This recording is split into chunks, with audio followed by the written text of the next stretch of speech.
Hello guys, welcome back to our new blog. তো guys, তোমরা সবাই কেমন আছো? আই হোপ তোমরা সবাই অনেক ভালো আছো, আর আমিও খুব ভালো আছি। কিন্তু দেখো, মুখটা এরকম হওয়ার কারণ হলো রান্না রান্না করতে আমার একদম ভাল লাগে না, কিন্তু তাও কি করব, রান্না তো করতেই হবে, তাই না? তো যাই হোক, বাই দ্য ওয়ে, আমি মৌসুমি শুরু করছি আরও একটি নতুন ভিডিও। যদি ভালো লাগে তো একটি লাইক করে দিও, আর যারা যারা পারবে একটু শেয়ার করে দিও। তো চলছিল কিন্তু চকলেট খাওয়ার কম্পিটিশান। তো রক্তিমা বললো, দেখো কে আগে চকলেট খেতে পারে। তো আমি আগে ঢুকিয়ে নিলাম মুখে। তারপরে কিন্তু এই যে রান্না করব চচ্চড়ি, শোলা কচু ভাজা, সরি শোলা কচু বলছি, মুখী কচু। তো তোমরা কে কে মুখী কচু ভাজা খেয়েছো অবশ্যই কমেন্টে জানাবে, আর যারা খাওনি তারাও জানাবে। আর এদিকে ছিল ফুলকপি আলুর একটা তরকারি, আর এদিকে ছিল বেগুন ভাজা, আর করব কিন্তু করলার ভাজা।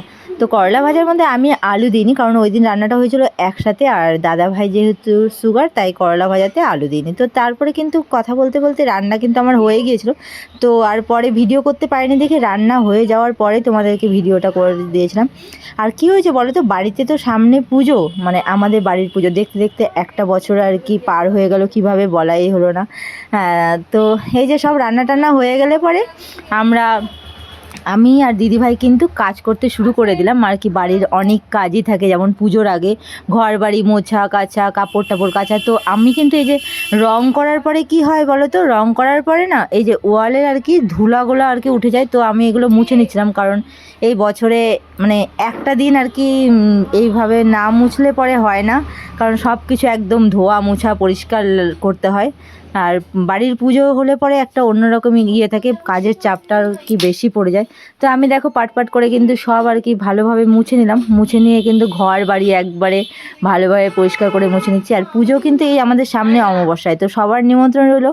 আর যেহেতু বাড়িতে মা আছে এখনও, তো মাকে বিসর্জন দেওয়ার পালা, তো তাই আজকে ব্লগটা আমি শুরু করেছিলাম। আর এটা দেখছো, এটা কিন্তু আমার সিঁদুর রাখার আর কি একটা ছোট মন্দির। এখানেই আমি সিঁদুর রাখি, মন্দিরের মতো করেছি, আর এখান থেকেই সিঁদুর পরি। তো তোমাদেরকে একটু দেখিয়ে দিলাম। তারপরে এই যে দেখো, সব কাপড় চোপড় কিন্তু কাচা হয়ে গেছে, ক্যাথা বিছানা পাটি সব আর কি পরিষ্কার করে ধোয়া হয়ে গেছে, আর কি সব পরিষ্কার রাখতে হয়। তারপরে কিন্তু এই যে আমাদের সামনে গাছগুলো আর কি কাটা হয়ে যাচ্ছে, জন্না হয়েছিল, তো তার জন্য মানে কাটছে। আর এদিকে ছেলে কি যেন করছিল, আর্ট করছিল নাকি। আর এরকম করতে করতে কিন্তু দুপুর হয়ে গিয়েছিল, তো মানে 12টার কাছাকাছি। আর তোমাদের দাদাভাই, আমার দাদাভাই সবাই চলে আসছিলো, তাই কিন্তু মাকে আর কি বিসর্জন দিবে, আবার নতুন রূপে মা আসবে, বাপের বাড়িতে যাচ্ছে।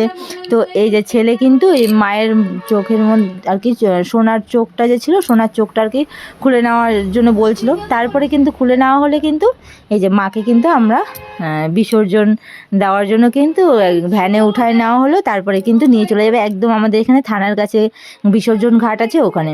তো মা চলে যাচ্ছে খুব তাড়াতাড়ি। আবার এসো মা, মনটা খারাপ লাগে, ঘরটা ফাঁকা হয়ে থাকে এই কটা দিন।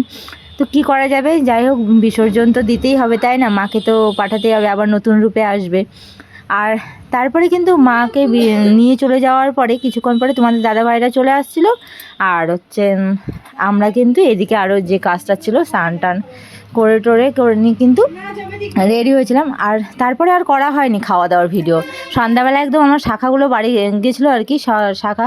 তো তার জন্য শাখা পড়াতেই কাকু আসছিলো, তো শাখাটা পড়েছিলাম। আর শাখাটা পড়ানোর সময় এত লাগছিল কি বলবো, আমার মুখটার অবস্থা দেখলে তোমরা বুঝতে পারবে। এই চোখ একদম বন্ধ করে নিচ্ছি, কি হলো, মানে প্রচণ্ড কষ্ট হচ্ছিল শাখা পড়তে। তারপরে দেখো কাকু একটু হাসির গল্প করছে, আর আমি এদিকে কি বলে শাখা পড়ে নিচ্ছিলাম। তারপরে আর কি, গলাটা একটু ডিস্টার্ব দিল। হ্যাঁ, তো এই যে আমি একদম হাত দিয়ে মুখ ডেকে নিয়ে যাচ্ছি, আর ভালো লাগছে না। তবে শাখা পড়া হয়ে গেলে ছেলেকে কিন্তু পড়তে বসলাম, বললাম তুই পড়। তো চলো ছেলেকে পড়াই, তোমরা ভিডিওটা দেখো, যদি ভালো লাগে তো একটা লাইক করে দেবে। তো টাটা, সবাই ভালো থাকবে, সুস্থ থাকবে।